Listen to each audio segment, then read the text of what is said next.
Demek bugun xodimni hisob sozlamalarini ko'rib chiqamiz. Akkaunt sozlama. Demak, mana bu Abdulloh degan yigitni ustiga bosilsa, ismni o'zgartirish chiqadi.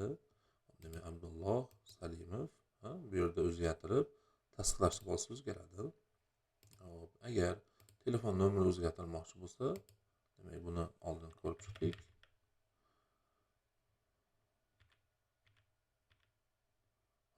Oxirgi 8 qilaylik. Demak, o'zgartirdik. Hop. O'sha yangi kiritadigan nimamizga, telefon raqamimizga bir martalik tasdiqlash kodi keladi.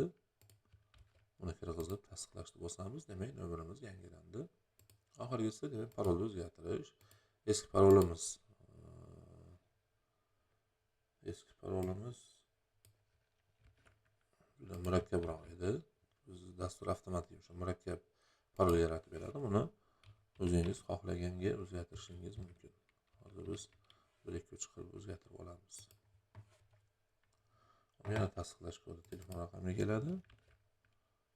Uni ham kirgizib tasdiqlashni bosamiz. Demak, o'zgardi. Bu yerdan endi chiqib, yana qayta kirib ko'ramiz. Demak, telefon raqam edi.